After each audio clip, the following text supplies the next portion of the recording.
Welcome to today's APBP webinar. We're very delighted to have two guest speakers today, and we will be offering introductions to each of them. If you have any questions at all during the webinar, you can put them into the question box. We'll get to as many as we can. And I have up on the screen a number for technical assistance during the webinar in case you have any difficulties. My name is Kit Keller. I'm Executive Director of the Association of Pedestrian and Bicycle Professionals, and I'm delighted to welcome you today to the webinar. So let's go ahead and get started. We're going to be looking at the active transportation funding and the next transportation bill, a very hot topic as we come into May when the U.S. transportation bill expires, and this is a great collaboration between APBP and Rails-to-Trails Conservancy, so thanks to all staff on all sides for making this happen.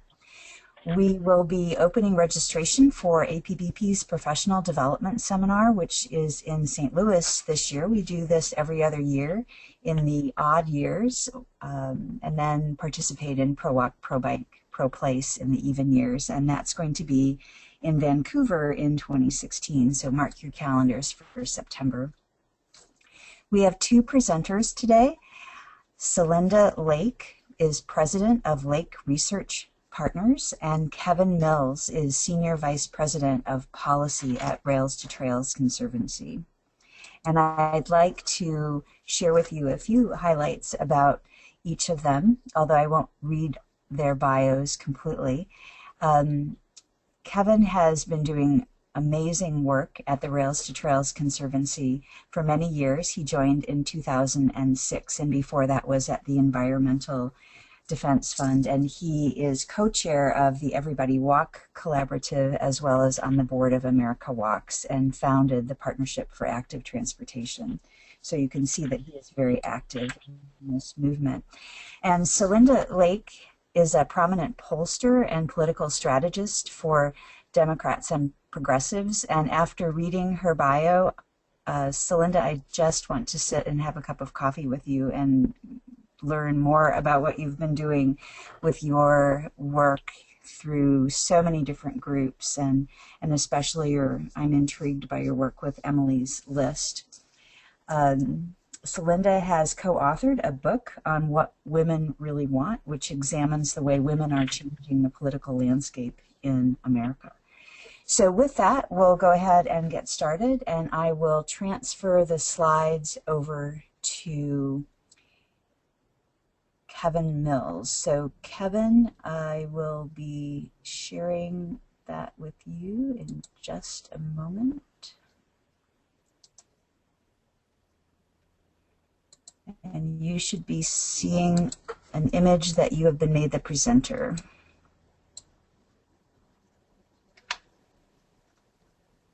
You see them now? Yes, beautiful. Great. So thank you, Kit. It's really been a pleasure to work with APBP on this webinar. The format we're going to have today is I'm going to give a little bit of an introduction, then we're going to have Celinda present all of the results from our bipartisan national poll, and then I'm going to relate what she's told you to the current political debate and connect you with some advocacy resources, and then we'll go to question and answer period. Okay, so okay, I'm trying to advance my slide. And you can either use your arrow keys or in the lower... Yeah, I was using an arrow key. It wasn't responding. I'm sorry. Try the lower left. There are some very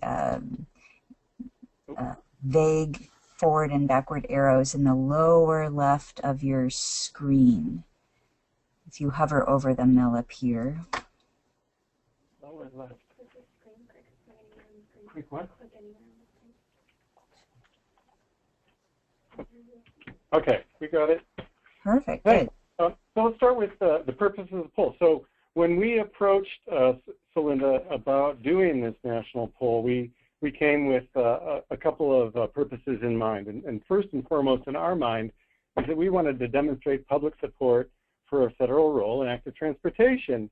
And I think that Linda was probably too polite and professional to say it quite this way, but it felt like her first reaction was, are you crazy to be framing it that way in terms of federal investment in active transportation, because she's done a lot of polling, knows what resonates and doesn't with the American public, and I think there was a feeling that it's pretty risky with how people feel about Congress and some things like that to be framing it that way. But for reasons that will become apparent as we move forward here, that was the guts of what we needed to do. The challenge before us is that there's question marks out there about, and the debate about, what's the federal role. And so we felt like we needed to take that head on, and I think we were vindicated when you see the results in terms of taking the chance to look at it that way. And then the second reason is that we have a lot of questions in here that go to, how do you message? And if you want to bring along the public and decision makers, what resonates, what doesn't? And there are some good questions that help give us some answers to that so that we can be more effective advocates. And that's what we're hoping to share with you today. A little bit before I hand it over to Celinda about the advocacy context in which we find ourselves. So as Kit alluded to at the beginning, we are in a cycle where Congress is looking at a federal surface transportation bill reauthorization. The money and the policy expire at the end of May, so it's about 5 weeks from now. There is nobody in Washington who thinks they will actually do it on time. So what we expect is that there'll be an extension. And the range of rumors about how long that extension will be are between 2 months and 6 months. The Senate talking about 2 because they can do that much and not come up with any new money. The House looking to go to the end of the year, mostly because they want to make sure that they have a solid flow of money through the construction season, full construction season. So that's what the debate is these days, is about where in that range will the extension be. But in the meantime, they are needing to do behind the scenes. They're negotiating the terms of the reauthorization. So this is a key time to engage with Congress if you care about the results of this bill. As part of the context here, we are facing direct attacks on our core programs. The argument is it's not the federal role to support things like walking and biking.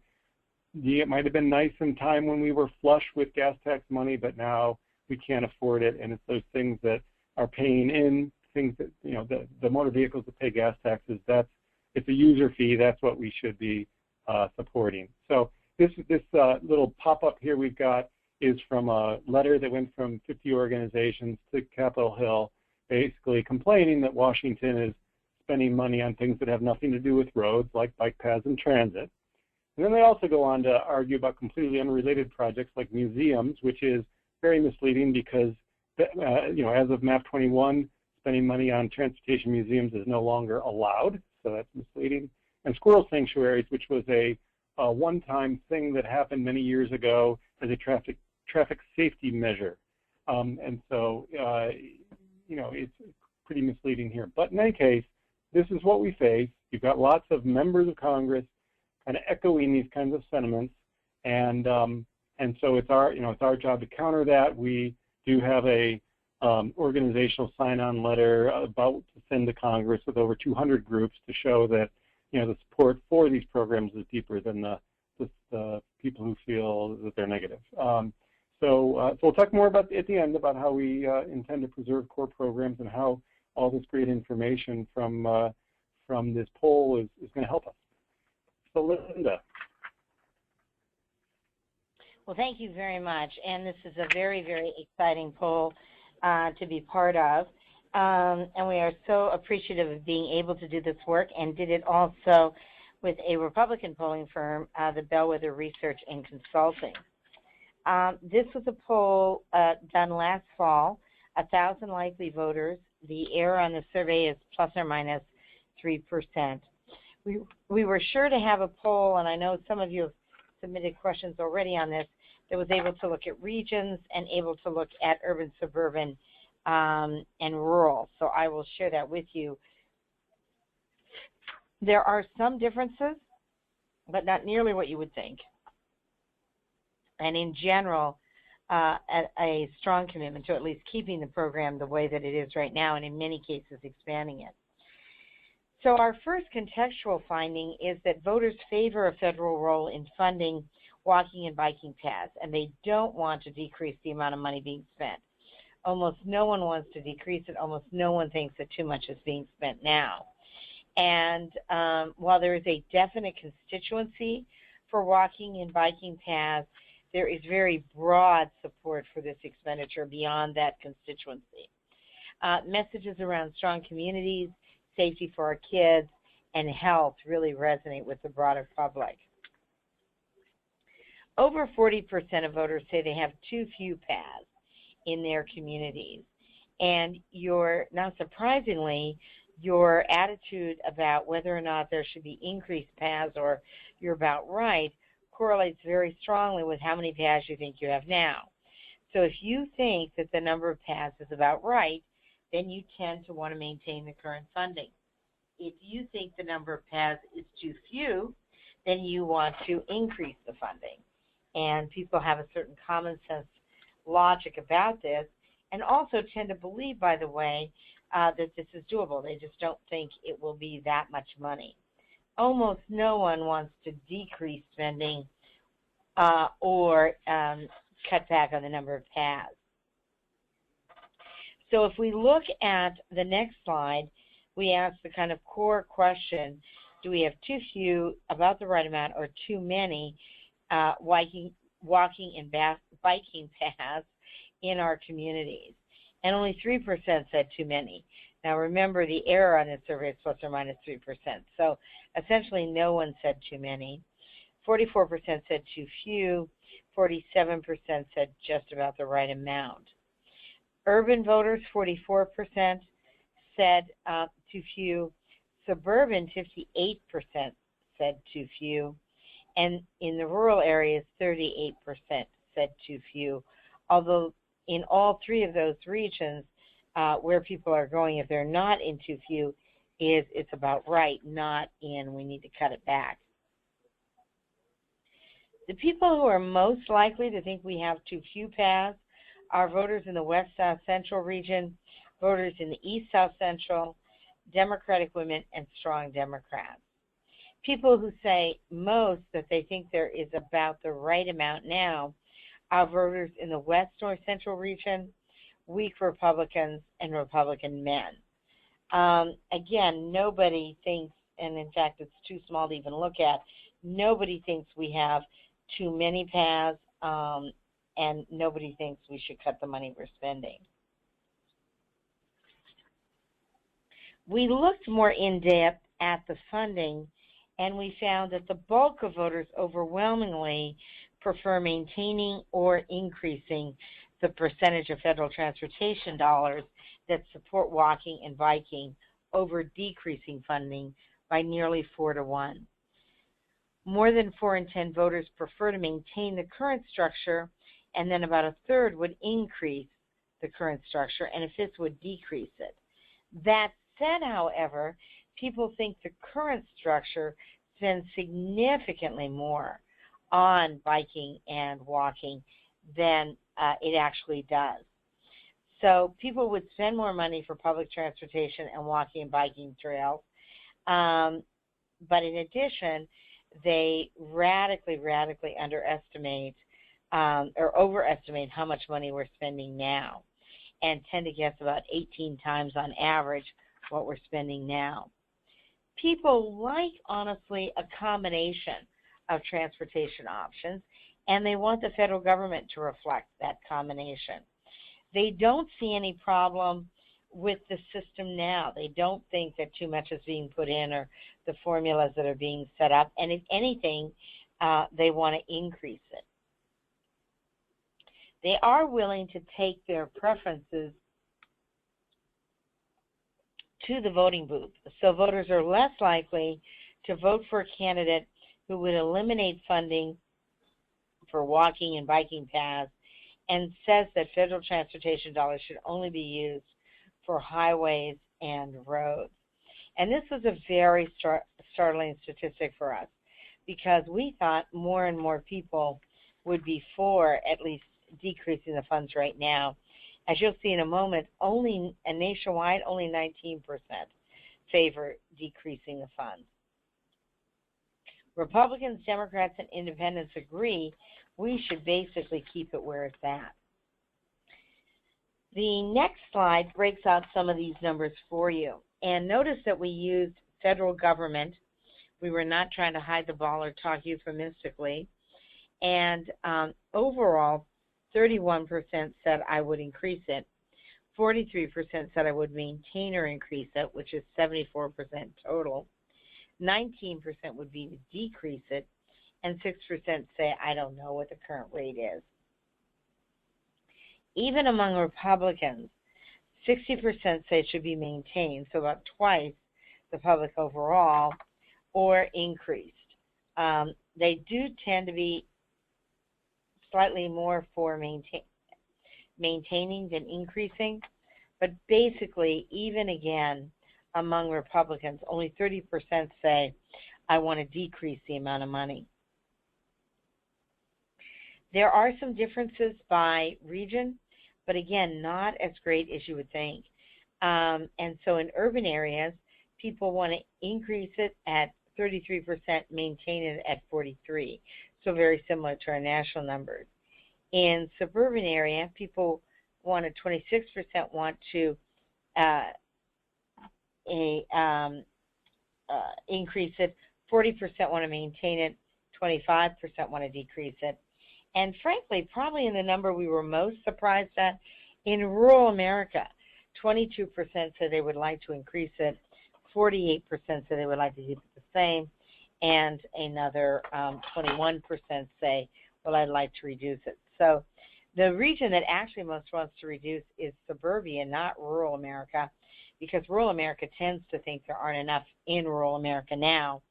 And even there in suburbia, it's still 2/3 who say, I want to increase it or keep it the same. The next slide is probably one of the more interesting slides that we'll share with you. And basically, the number one conclusion is that people want a mixed transportation system. They want a lot of different options to reflect funding, what's doable now versus what's doable later, what kind of money people have. When we gave people $100 hypothetical money, and we said, distribute it to walking and biking paths or distribute it to the current funding, $27 went to walking and biking paths, 18 times the current number. So people want to keep the funding it is now. They estimate that it's a great deal larger than it is now, and when they hear how low it is, they overwhelmingly want to increase it. On this chart, you have basically on the left-hand side what the public wants to do with their hypothetical $100 for transportation funding. They want to spend $42 on roads and highways, $31 on public transit, and $27 on walking and biking. When we ask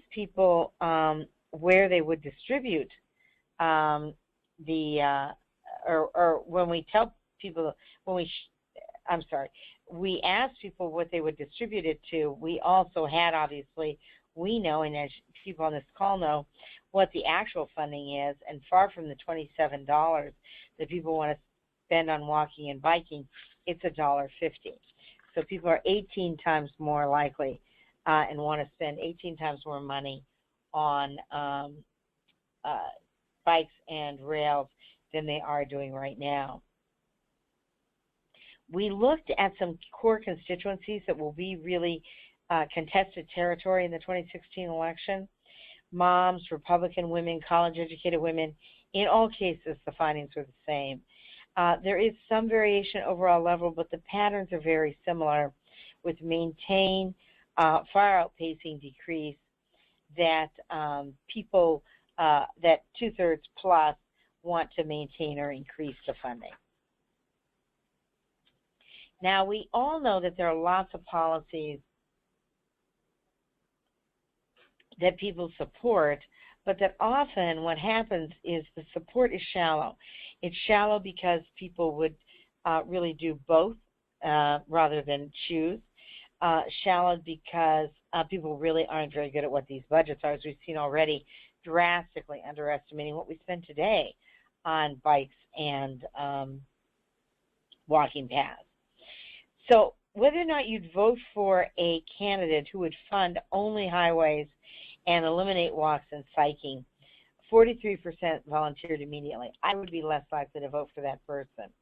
21% said I would be more likely. 33% said it doesn't make any difference to me. The patterns were very similar across geography, so that urban, rural, and suburban all had the same basic distribution of what they'd like to do. Another way we think of candidates is Republican, Independent, and Democrat, and you can see here that Democrats are really fueling the anti-labor side. Republicans are more modulated, but definitely don't want to eliminate funding, and independents also do not want to eliminate funding. But Democrats and independents quite strong about not eliminating funding. We then engaged in an engaged debate, and we juxtaposed our argument against their argument. Given the nature of the debate that you're hearing in Washington, you would think that everybody thought there was way too much being expended on what is marginal activity.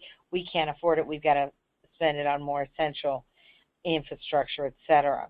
47% said we have essential infrastructure we have to buy. 43% said, no, I think this is essential. You know, it isn't right for companies to push you out to a motorcycle, but it isn't good planning to have this kind of funding cut either. We also looked at essential infrastructure, and we looked at a healthy communities argument. Essential infrastructure testing a little bit better, particularly in rural areas, interestingly. You'll see on the regional chart that all four regions, Mid-Atlantic, East, North, Central, South Atlantic, and Pacific, all split really on this issue. The East, North, Central feeling very strongly that we need more money here.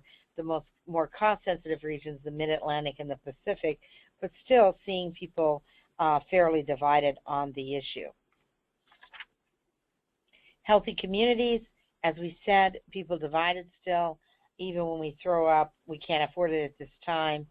And again, urban communities particularly oriented toward healthy communities.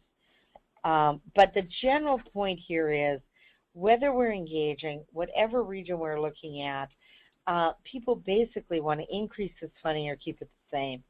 They dramatically overestimate how much we are spending in this area, and their own hypothetical allocation would allocate 18 times what we're actually spending. Slide 22 shows you the regions again, and you can see again that the Mid-Atlantic, East, North, Central, and the Pacific states very health-oriented. Pacific, interestingly, very health-oriented, less infrastructure-oriented. So what is our strongest message here to the public? And one might think that the messages would be very different depending on whether you're in an urban area, a rural area, a suburban area. There are some nuances, but the core elements of our messaging are quite similar. So first off, on the upper left-hand corner is children. And people think walking and biking paths and sidewalks help create safe places for our children to be active, and they're very strongly in favor of it because of that. That is particularly true in suburban and urban areas. Secondly, people think that healthcare prevention is better for your health and can save healthcare cost dollars. And thirdly, people think this is part of our essential infrastructure. We should be building it up. We can't afford to invest in it. And they tend to reject the argument we can't afford it and really buy into the argument, actually, that it'll actually save us money in the long run. So if that is the message triangle, what we looked at on slide 25 is some key component messages. And we tend to think that a message is strong if we have 60 to 65% of the voters who agree with it or find it convincing, and 40, 45 who say it's very convincing or they strongly agree. Obviously, these messages are off the charts, and this slide shows you our 3 top messages. The first one is that walking and biking saves on healthcare costs by increasing routine exercise and prevention of chronic diseases. And this is really, really strong with people. 86% agree with it, 64% strongly. It is strong, especially in the suburban area, and it's strong across a number of regions. Second strongest argument overall is creating safe places for children, which you saw is very, very strong in these marginal congressional districts like the one we're in right, or you didn't see, but it is very strong in marginal congressional districts and very strong in suburban and rural areas. And then finally adding on that our children need to be more active and they're spending too much time online and in front of television. That is a particularly strong argument among rural voters, interestingly. But it's the same basic triangle that we outlined. Children, healthcare prevention, and will save money in the long run doing the right thing. Frankly, we didn't have any bad messages, but we're in such a competitive arena in terms of communication dollars that we strongly encourage people to really focus in. Besides those core elements about what are we buying here, we're buying safety for our kids, we're buying prevention for health care. The idea that walking and biking trails improve our communities, the idea that they are all interconnected, that we need a balanced system with more types of transportation, and that word balance, very, very powerful to people, that we need more options, and that we need to invest more in it. All strong arguments, but children and safety off the charts. We then asked people, we gave them some basic statistics, and we asked them first how believable they found the statistic and then how convincing they found it. Now, there are many things that are convincing that are not fiscally responsible and vice versa, but this was an effort to really get at the hot buttons across populations. And we found one really off-the-chart hot question that was really mimicked as well by our base voters and our persuadable voters. Walking and biking paths are very affordable to build, and nationally they provide billions of dollars in fuel and health care savings every year. 64% bought that, 33% said it was very believable. A solid majority also bought the ideas that walking is a second part of getting around, that you have to get in and out of a car several times a day, and also the statistic that 4 communities had done this already. People really were nervous about being the first. They wanted to be reassured that someone else had tried this, and they were very reassured by the data around the 4 communities that had built walking and biking networks. If we look at things that are more or less likely, they follow some of the same categorization as the agree-disagrees. So walking and biking paths are very affordable to build, and nationally they provide billions of dollars in fuel and healthcare savings every day. People really responded strongly to that in all 3 regions, and it was very reassuring to them. In 4 communities that built walking and biking networks, over 85 million vehicle miles were averted over a 4-year span. People also were much more likely to rate that high. They were a little bit skeptical of the number, a little bit more skeptical that, gosh, you're kidding me, really 85 million vehicle miles? That seems like an awful lot. And Americans not very good at math. But that said, overall, this is a fairly robust argument. And then we have extolling the virtues of work. The one message that is a little weaker is walking is the second most common way to get around in America. Rural voters actually disagree with that. And don't feel that strongly about it. in terms of what we look for in messaging, we look for those things that people find believable and convincing. And the thing that they found most believable and convincing is actually the thing that is more a core values argument and would make a very, very strong argument for you all on the porches. Walking and biking paths are very affordable to build, and nationally they provide billions of dollars in fuel and healthcare savings every year. People tend to find that believable, and they tend to find it very compelling. And you know, unlike other statistics, which are just really overwhelming them in this area, this is a strong area. Democrats, Republicans, and independents more likely to support because of the savings that come from health care. And this linkage, a very hot button for a lot of voters.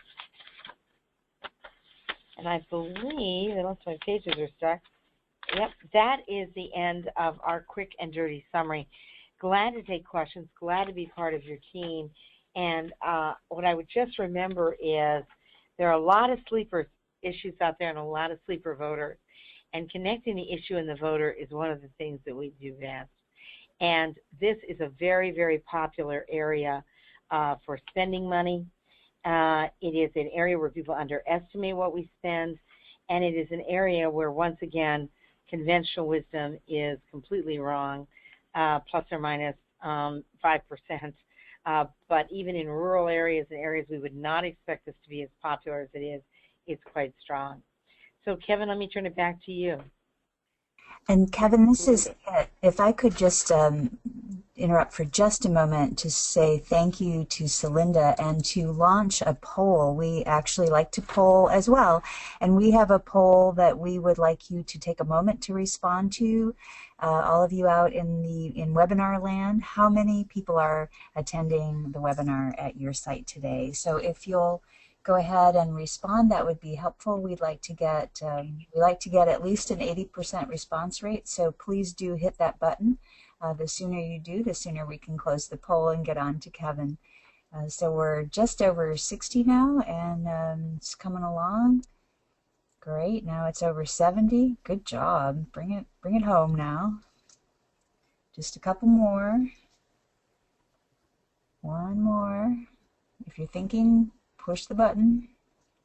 All right, we'll go ahead and close the poll now, and I will share the results with you. And you can see that most everyone is watching alone, but there are some people who are watching in a group, and that's a great thing to do, so you can share and talk about the results. So now I'd like to hide the poll and turn that back over to Kevin. So Kevin, welcome back. Okay, thanks, Kit and Celinda.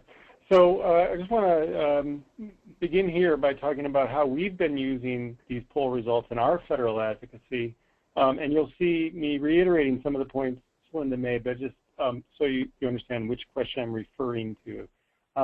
So this item about having a 4-to-1 advantage in terms of people who would like to maintain or increase the funding over decrease it is the most useful question of all to us politically, in that it goes right to the center of the congressional debate over these programs, where the argument is this is fluff, we can't afford it, it's not the federal role, and what we're showing is, regardless of party affiliation, all across America, likely voters really disagree with that position.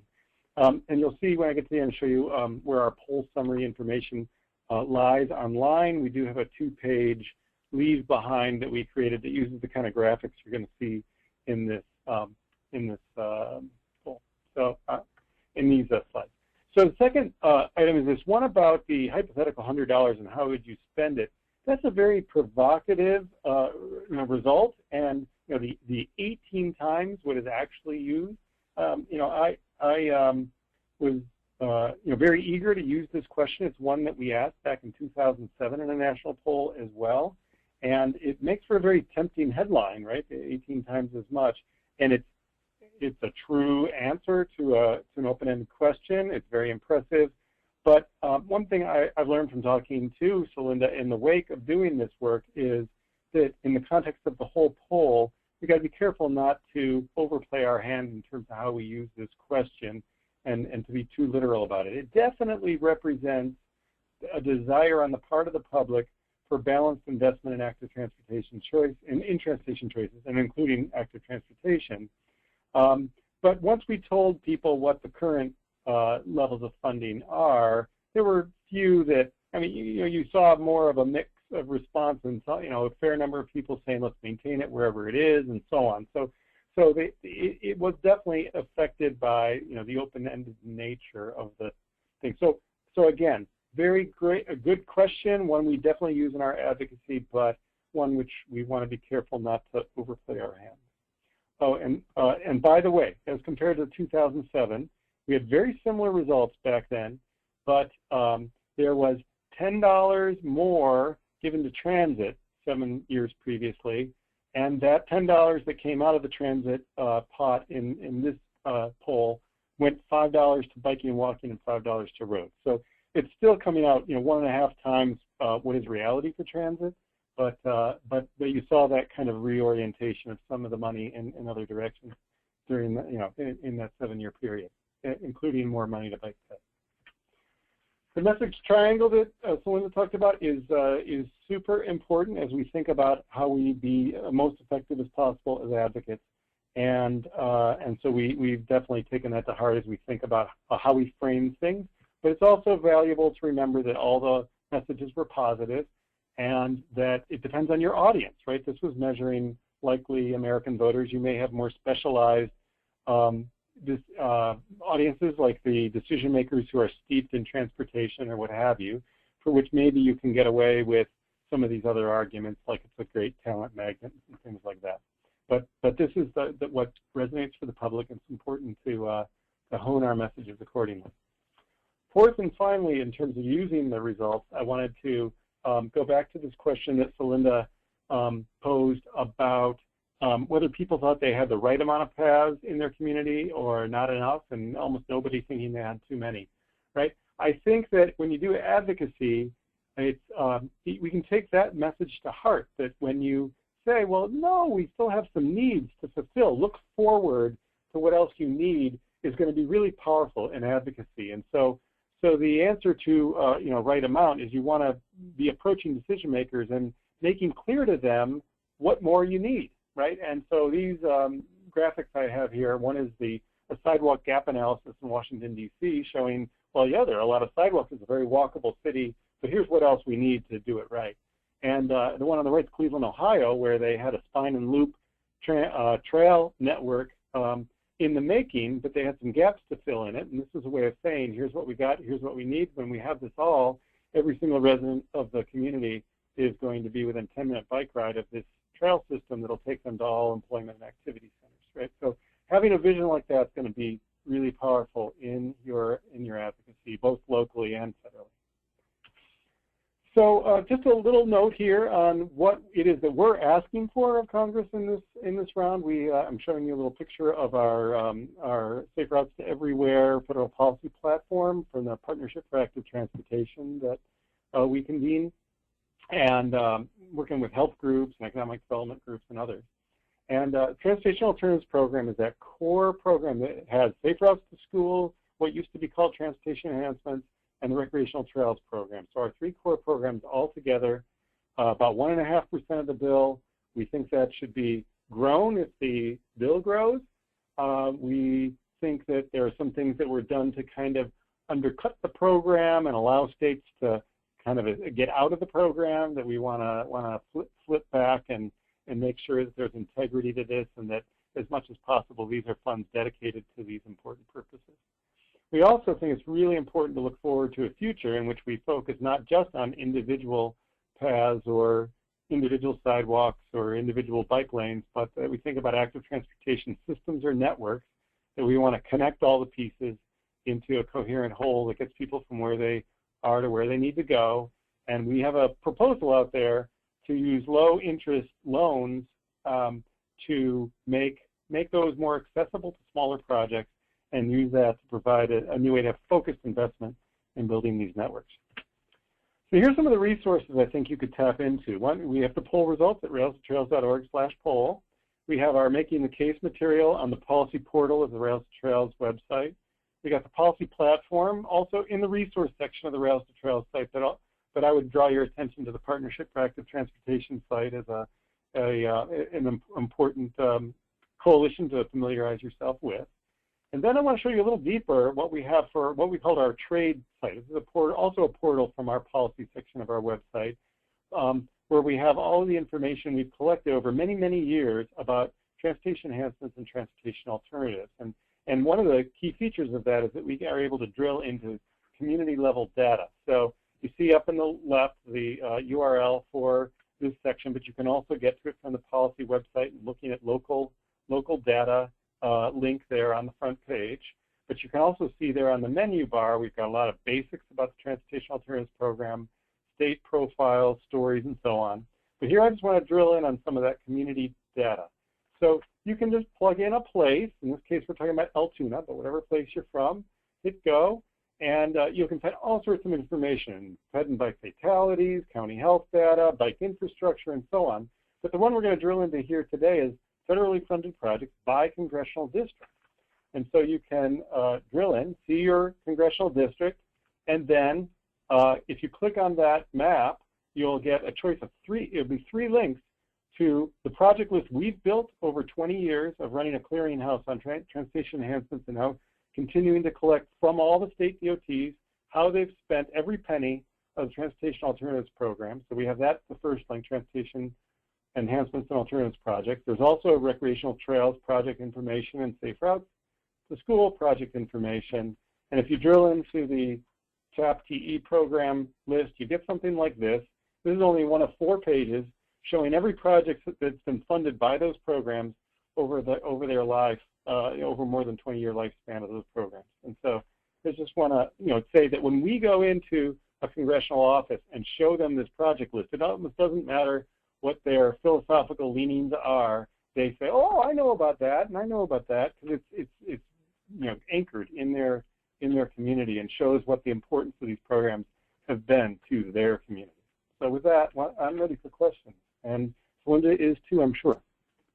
All right, great. Well, I will go ahead and in just a moment show your photos so that we can have a look at you as you're presenting the questions. And what I will say is that we are fortunate to have had a lot of advanced questions, and that said, you are also welcome to ask a question in the question box. So please post your questions and we'll get to as many as we can. So this is a question from Lauren. Would it be appropriate to apply this polling data to local voter perspectives? And if so, then what should we be cautious about? Who would like to take that?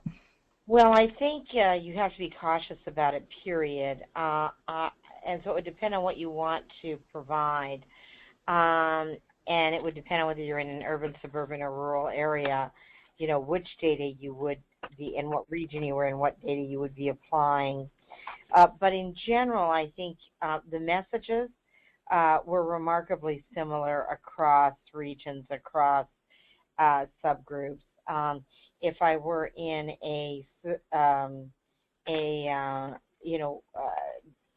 I would lead with children. If I were in a suburban, urban area, I would lead with the kinds of money that you're going to save and the health care if I were in an urban area. I think you can plan on people not wanting to decrease what they're spending and people being thinking that we're spending a lot more than we are. So those kind of core parameters, the message triangle, the underestimating what we're spending today, etc., that would probably be very similar to what across regions. In terms of what the absolute level is for, say, a bond initiative or something like that, I think you'd have to really do polling in the area. I think it would depend on, what the tax structure was in the area. So applying this beyond federal money and applying it to a local measure probably not, the further you get away from federal dollars, the further you get away from a diverse area, the more you would actually need to pull in the area. Okay, thank you. And you did a great job sharing with us breakdown of the data by some of the regions of the country. Was there anything that was especially surprising to you? Well, one thing that was surprising is how, coming from rural Montana myself, I was thinking that the rural areas would be much, much tougher on this issue than they are. And I was really, really surprised at how supportive the rural areas were. And for example, if you want to eliminate funding for walking and bike paths, even when we said all the money will go to highways, you had in the rural areas 20% of the people who said I'd be more likely to vote for that candidate, but 35% who said I would be less likely to vote for that candidate. So that kind of thing was quite surprising, frankly. And then the resonance of the messages around children and children's safety, very, very strong in creating safe walking and bike paths, creating safe places for our kids, a very strong message in the rural areas and the number one message in the rural areas. So I think what surprised me the most was the strength in the rural areas. So something that I found surprising and encouraging was in the South. There was very strong sentiments that they did not have enough paths now. And it's interesting because it's a part of the country where you might see a lot of political sentiment about shrinking the federal role, but we saw this correlation between discontent with the amount of paths one has to support for a federal role. And so it kind of suggests a bit of a way to approach the politics of the South. That's a great point. And the Beltline in Atlanta has certainly really captured the imagination of so many people. So here's a question from Jeffrey. How have the core messages resonated with elected officials that you have visited recently? And are those messages having the impact that you expected? Yeah, I think we have to say it's allowed us to refine our messaging, and that's always helpful. I think so much more goes into position that a decision maker takes, and it's kind of a long-term relationship matter. That it's not like we show up and have a good argument one day, and all of a sudden they go from saying, "Oh, now I see the light. I was all against this, and now I'm all for it." Right? But it's maybe not that simple. But I do think directionally, it's just allowed us to be more focused and disciplined about how we talk about this, and I do think it's helping. Great. And then here's an advanced question. How do we statistically reinforce that if we build it, they will come position with trails? Yeah, that's a really good question. Right now, I think people tell a lot of stories about the successes we've seen out in around the country, and I think storytelling is a powerful part about making the case. But one thing we're working on is making it a much more data-rich process. We have our major multi-year research project here at Rails-to-Trails Conservancy called the Trail Modeling and Assessment Platform, and we're in the stage right now where for a year we are collecting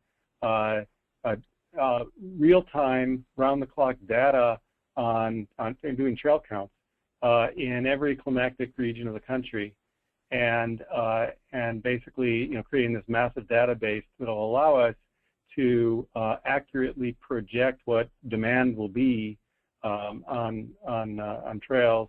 And that if you were to complete a particular segment, ultimately we'll be able to do the same kind of modeling about what kind of traffic you'll see if you complete this project that you see for other kinds of transportation projects.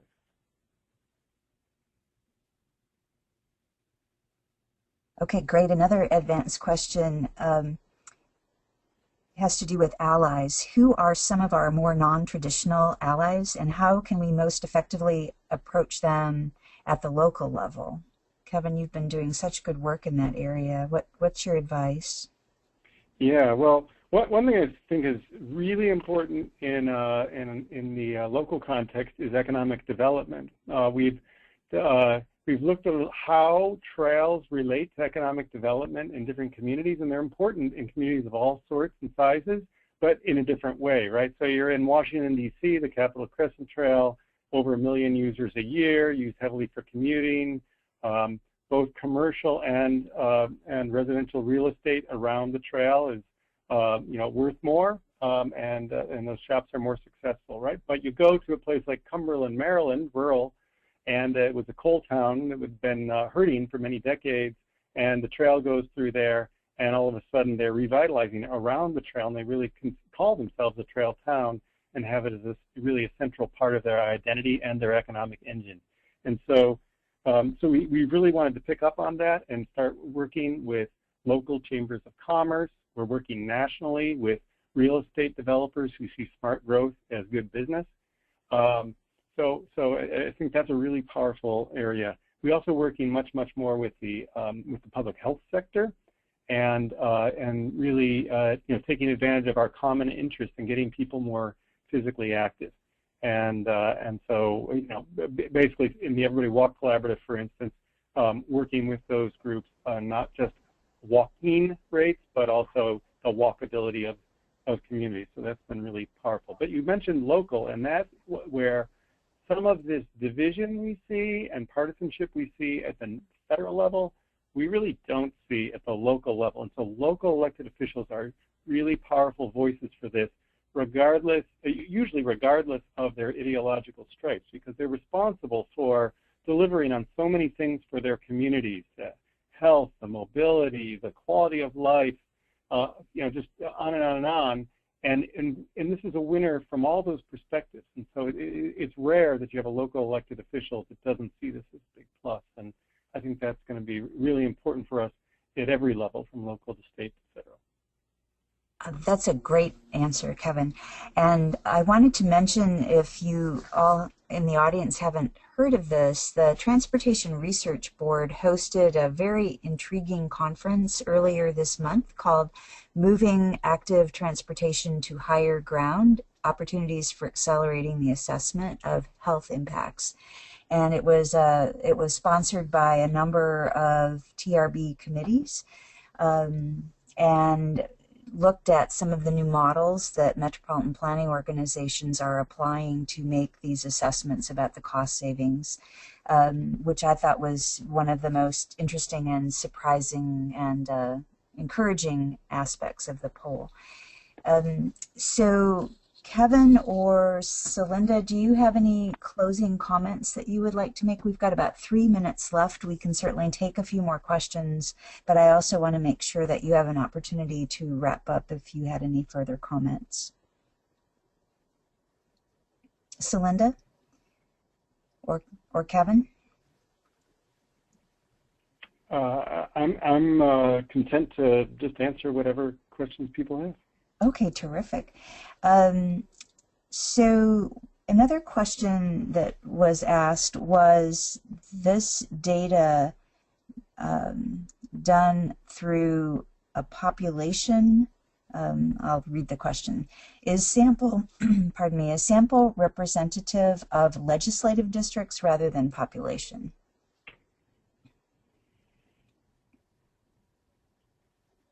Maybe Celinda could take that.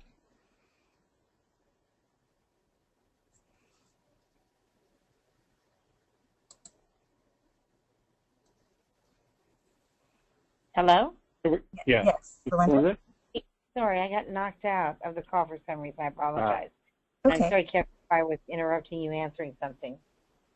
So here's a question for you, Celinda. Is the sample representative of legislative districts rather than by population? Is the sample, say that again, I'm sorry? Is the polling sample that you did, is that representative of legislative districts, or is it really more of a population-based sample?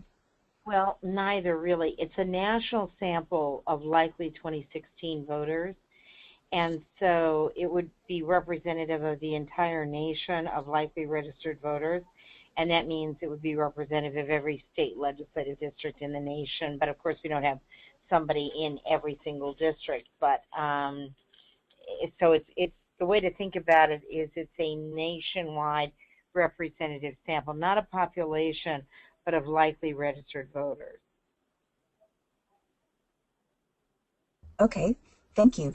And then Brent has a question. Is it feasible to do polling like this at the statewide level? And do you have any idea of what it would cost? Yeah, so it's extremely feasible to do this kind of polling at the statewide level.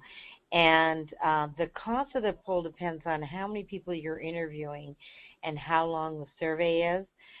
If you were doing a poll like this, the nice thing is you can build on the great work that Rails-to-Trails has done. So I think it could be a slightly shorter questionnaire. And then it depends really on the state. So if you were going into a Montana or a Rhode Island, you could probably do a statewide survey of 400 people.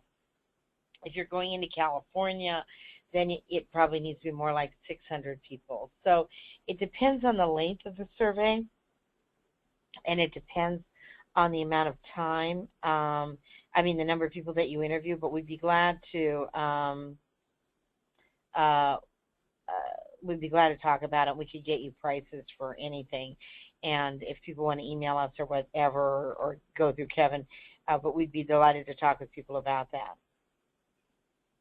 Okay, great. And then this will be the last question, and then we'll close. Was there any information that came out of the poll that would resonate with particular age groups? We certainly saw you talked about the topic of children, but was there anything about seniors being able to remain active? Was that a question on the poll? Yeah, not seniors per se, but we did test messaging around, and by the way, it's not just it's safe, which is also a big part of the value. So we talked about people with disabilities. We talked about seniors in the overall messaging. We didn't have a message about seniors by themselves. We did talk about chronic disease. So we put them in a couple of different places. And one of that was because, honestly, what we have found is that people think, when we have done some focus groups in the past on this, people thought, oh, the seniors, they're walking in the mall and stuff. So talking broadly about a healthy community or talking specifically about children. Now, if you're talking to older voters, talking about people with disability, talking about seniors' health. But for a broad-based message, it's better to talk generally about healthy communities.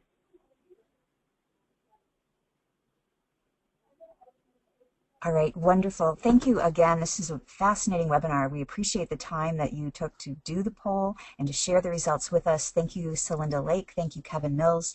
Thanks to the staff of both APBP and Rails-to-Trails Conservancy for making this possible. And with that, we'll close the webinar. And before we do, we did have a question about sending out the links that Kevin showed on one of the slides, and we will definitely do that along with the a PDF of the slides themselves, and you'll be able to follow up with Kevin for further details. So with that, I'll bid everyone a wonderful afternoon, and thanks again for joining us today. Bye-bye.